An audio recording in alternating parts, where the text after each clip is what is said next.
بقدرة مولاي بان الصباح وقارنه الأنس والإنشراح وشمس الأصيل لنا أشرق. Mengirim Allah ilaihi kepadanya, kepada hamba tadi, rajul, kepada laki-laki tadi, malakan seorang malaikat, yukhbiruhu supaya malaikat itu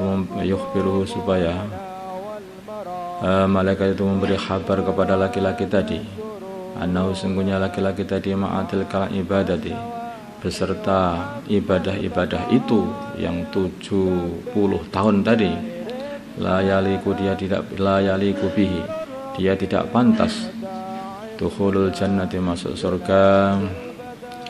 Falamma balaghahu, maka ketika sudah sampai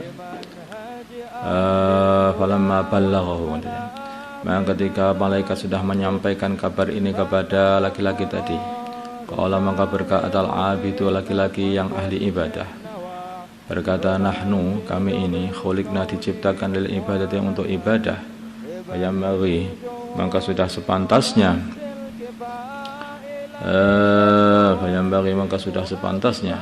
lana, bagi kami, an na'budahu, untuk terus menghamba, beribadah kepada Allah, nyembah Allah. Alamma raja'a, ketika kembali al-malaku, malaikat yang diutus oleh Allah, qala maka berkatalah malaikat tadi, ilahi, wahai Tuhanku, anta, engkau a'lamu, lebih mengetahui, bima qala, dengan apa yang dikatakan oleh laki-laki ahli ibadah. Faqala, maka berfirman Allah Ta'ala,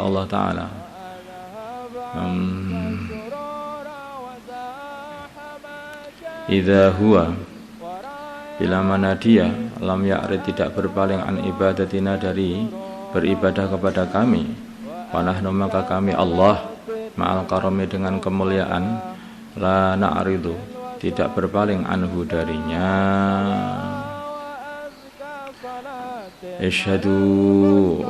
Saksikanlah,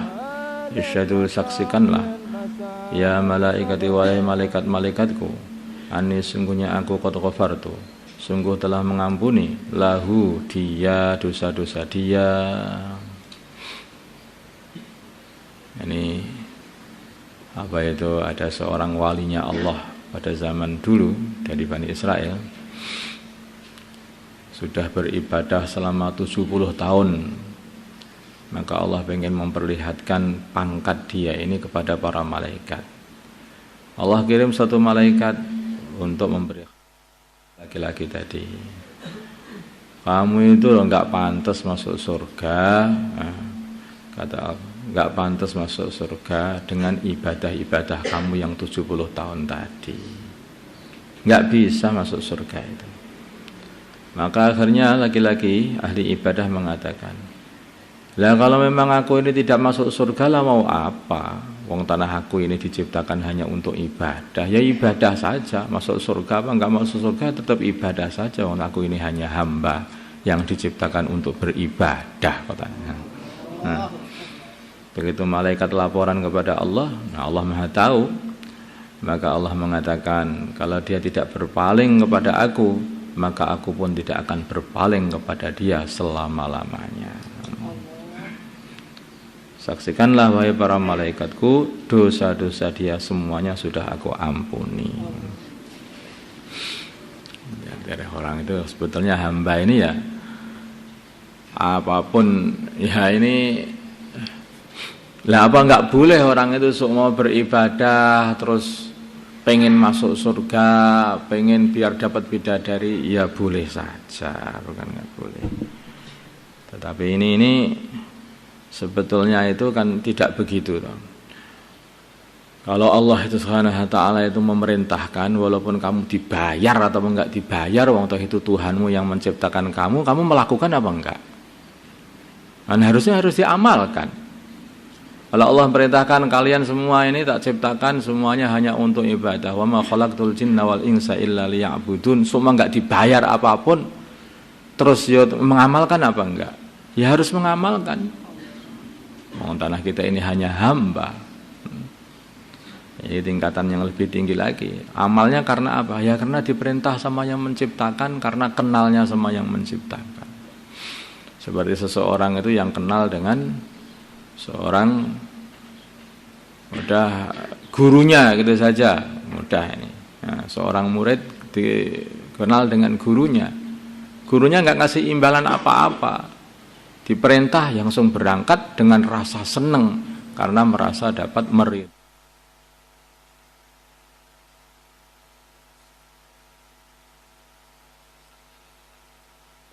Haus, ambilkan air. Nah, tidak dibayar, nggak sewenang keluar itu. Nah, keluar kelas ngambilkan sewenang. Karena wah aku kok dikenal sama guruku, ustadku. Aku kok diperintah disuruh ngambilkan air. Rasa kedekatan murid ini dengan guru ini telah menjadikan satu anugerah yang luar biasa dalam hati dia itu. Seneng gitu. Nah demikian juga orang yang dekat kepada Allah itu begitu. Ketika diperintah untuk sholat, seneng sholat. Karena apa? Ya karena merasa lawang aku loh kok masih diperintah oleh Allah. Itulah. Padahal Tuhan semesta alam. Hati seneng begitu. Enggak memikirkan mau dikasih imbalan atau enggak imbalan, itu enggak dipikirkan masalah itu. Maka ketika si abid ini dikasih tahu, kamu enggak akan dikasih bayar apa-apa loh, enggak akan masuk surga loh ibadah itu. Ya enggak apa-apa loh, karena aku ini ya diperintah guru ibadah ya.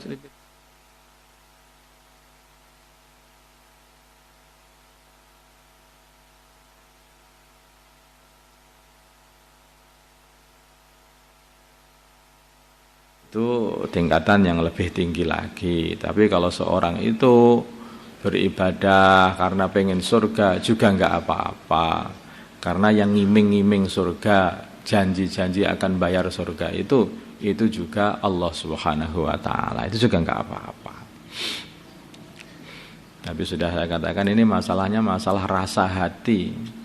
Kalau seseorang itu sudah mencintai seseorang, diperintah oleh orang yang mencintai, yang dicintai itu, perintah jungkir balik seperti apapun ya siap saja. Kalau orang mencintai istrinya, maka istrinya minta apa ya dikasih, walaupun istrinya nggak ngasih apa-apa. Kalau orang itu mencintai anaknya minta apa aja juga dikasih. Bahkan kadang-kadang mintanya bentak-bentak sama orang tuanya. Tapi bangga seneng aja. Karena kalau anaknya ketika habis dikasih, anaknya seneng begitu, rasa puas, hati orang tua juga seneng lah. Ini beda, ini hubungan hati antara orang tua dengan anak, antara anak dengan orang tua. Demikian juga kadang-kadang anak itu yang banyak, mereka semua berebut kasih sayang orang tuanya. Maka siapa yang disuruh sama orang tuanya langsung berangkat dengan cepat. Karena apa? Dengan berebut mendapatkan kasih sayang orang tuanya. Walaupun nggak dibayar sama orang tuanya, nggak dibayar apa-apa, tapi kedekatan hati dengan orang tua itu yang dia cari. Demikian juga orang-orang yang pencari kedekatan dengan Allah itu begitu, mengamalkan amalan itu merasakan itu seneng begitu. Nah, karena apa? Karena dapat meridhokan Allah, bukan karena minta yang lain, tidak. Karena dapat meridhokan Allah ini antar hubungan hati dia dengan Allah Subhanahu wa taala saja, dan ini enggak bisa dibuat-buat. Ini rasa hati enggak bisa dibuat-buat. Waqala, dan bersabda Rasulullah sallallahu alaihi wasallam, hasibu, hitung-hitunglah anfusakum, diri kalian, qabla an tuhasabu, sebelum kalian dihitung. Hitung sendiri sebelum kalian nanti dihitung. Hari ini aku berbuat buruk ini, hari ini aku berbuat baik ini, hari ini berbuat buruk ini, terus kamu hitung terus, baikmu sama burukmu itu baik banyak mana, nanti kamu hitung terus sampai nanti kamu bisa mempertimbangkan baikmu lebih banyak daripada keburukanmu pada hari ini. Ada loh zaman dulu itu, ada seorang waliullah yang dia ini memang amalnya begitu. Amalannya itu muhasabah diri, dihitung setiap hari itu. Hari ini diusahakan selalu kebaikan lebih baik, lebih banyak daripada keburukan terus. Begitu sampai dimimpikan, kalau beliau wafat, sampai dimimpikan oleh seseorang, maka dikatakan ketika sudah dihisab itu, mau dihisab, lah saya sudah ngisab diri saya sendiri, kelihatannya kebaikan saya lebih baik daripada keburukan saya. Oh ya udah harus masuk surga katanya. Ini alam mimpi, dalam alam mimpi.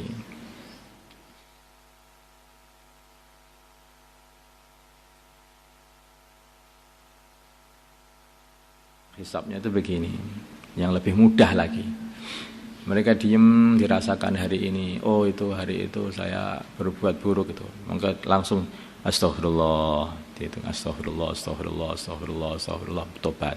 Dilihat, itu ada buruk lagi hari ini, astagfirullah. Itu semua keburukannya diistighfari. Nanti kalau ingat kebaikan pada hari itu semua kebaikannya disyukuri. Alhamdulillah, astagfirullah, alhamdulillah, terus begitu. Nah, akhirnya apa? Keburukannya karena diistighfari akhir hilang, dan kebaiknya karena disyukuri malah tambah-tambah. Ini ada para ulama ahli zikir itu begitu caranya.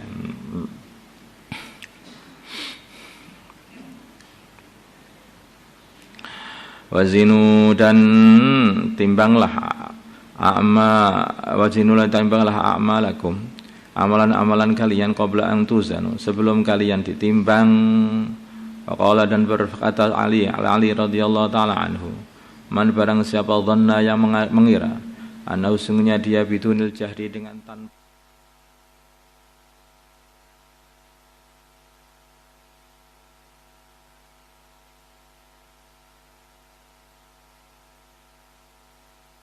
dapat, itu loh, berkhayal itu loh. Paman barang siapa dhanna yang mengira, annahu sesungguhnya dia bibadil jahdi, dengan mengerahkan kepayah-payahan dalam amal, ya silu dia akan sampai dengan amalan dia itu, bahwa maka dia mustaghnin, orang yang enggak butuh rahmatnya Allah, ya akhirnya enggak dapat juga. Nah, akhirnya bagaimana akhirnya? Ya kamu tetap beramal, berpayah-payah, tetapi jangan sampai kamu meyakini bahwa dengan amalan itu kamu akan mendapatkan rahmat Allah, kan? Tapi justru karena kemurahan Allah lah yang kamu dengan amalan itu meminta kemurahan Allah, sehingga Allah ngasih rahmat kepada kamu. Kalau amalanmu ini nggak bisa akan mendapatkan surga, itu nggak bisa. Yang bisa mendapatkan surga itu hanya yang memasukkan surga kamu hanyalah kemurahan Allah, rahmatnya Allah. Waqala, dan berfirman Al-Hasan Al-Basri rahimallahu, waqala, dan berkata Al-Hasan Al-Basri rahimallahu taala, talabul jannati, mencari dunia bila amalan tanpa amal, dzambun adalah dosa, minal dzunubi, dari dosa-dosa, karena dia meninggalkan perintah Allah, ya dosa. Waqala, dan berkata Al-Hasan Al-Basri, alamatul haqiqati, alamatnya hakikatnya amal, tarkul mulahadil amal, meninggal melirik amalan, la tarkul amal, tidak meninggalkan amal. Di hakikatnya orang itu di dalam amal yang ikhlas itu tidak melihat amalan, tapi tidak meninggalkan amal, tapi tidak melihat amalan. Amalanku ini tidak ada apa-apanya. Amalanku ini tidak dapat untuk membeli surga.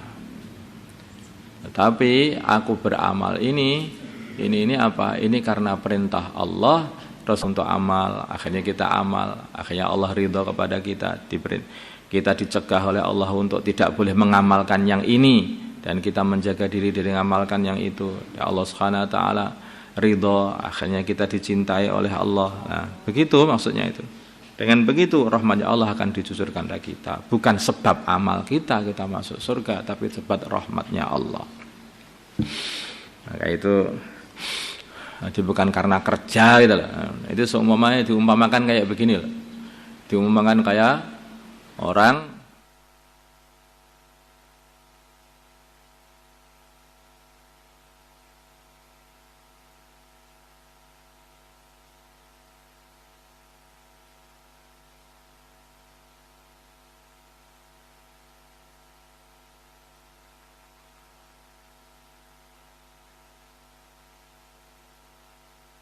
air itu hanya memuaskan atau meridhokan orang tuamu atau memberikan orang yang mengasih rumah tadi. Ketika orangnya sudah ridho, senang sama kamu, udah kamu pak ini semua rumah ini. Nah, kemudian ada orang juga, orang tua mamanya itu, ini aku belikan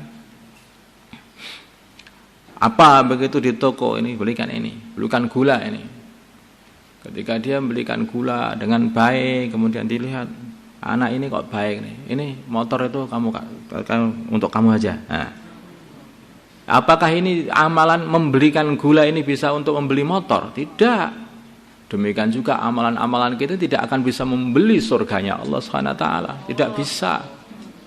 Tetapi kalau kita menunjukkan amalan yang ikhlas karena Allah, betul-betul karena Allah, maka Allah akan senang sama kita, dicintai oleh Allah, kemudian kita akan dikasih rahmat oleh Allah Subhanahu wa taala.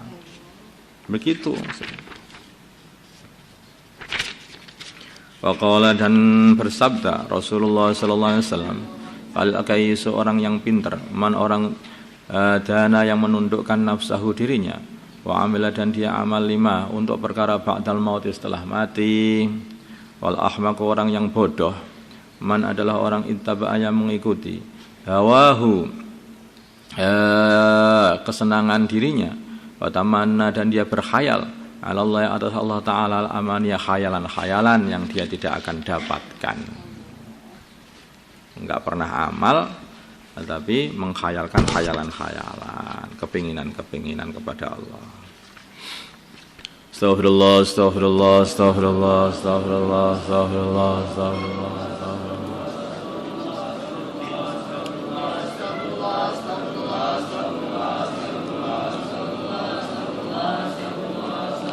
Astaghfirullah li wa lil mu'minina wal mu'minat. Astaghfirullah li wa lil mu'minina wal mu'minat. Astaghfirullah li wa lil mu'minina wal mu'minat.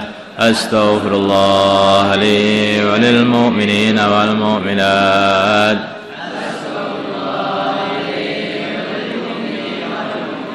اللهم صل صلاة كاملة وسلم سلاما تاما على سيدنا محمد الذي تنحل بالعقد وتنفرج بالقرى وتقضى بالحوائج تنال بالرغائب وحسن الخواتم ويستسقى الغمام وجه الكريم على آله وصحبه في كل لمحة ونفس من لك. اللهم صل صلاة كاملة وسلم سلاما تاما على سيدنا محمد الذي تنحل بالعقد وتنفرج بالقرى وتقضى بالحوائج تنال بالرغائب وحسن الخواتم ويستسقى الغمام وجه الكريم على آله وصحبه في كل لمحة ونفس من لك. اللهم صل صلاة كاملة وسلم سلاما تاما على سيدنا محمد الذي تنحل بالعقد وتنفرج بالقرى وتقضى بالحوائج تنال بالرغائب وحسن الخواتم ويستسقى الغمام وجه الكريم على آله وصحبه في يا حي يا قيوم يا حي يا قيوم يا حي يا قيوم يا حي يا قيوم حي يا قيوم يا حي يا قيوم يا حي يا قيوم يا حي يا قيوم يا حي يا قيوم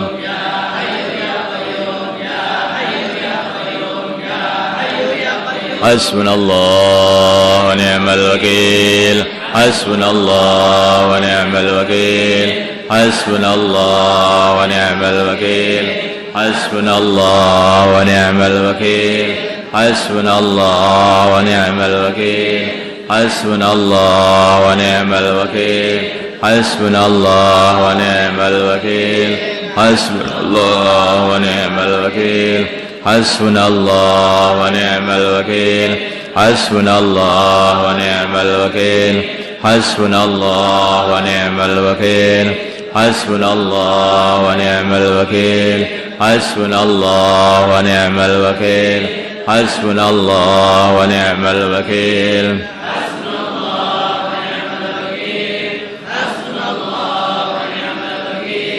حسبنا الله ونعم الوكيل حسبنا الله ونعم الوكيل حسبنا الله ونعم الوكيل حسبنا الله ونعم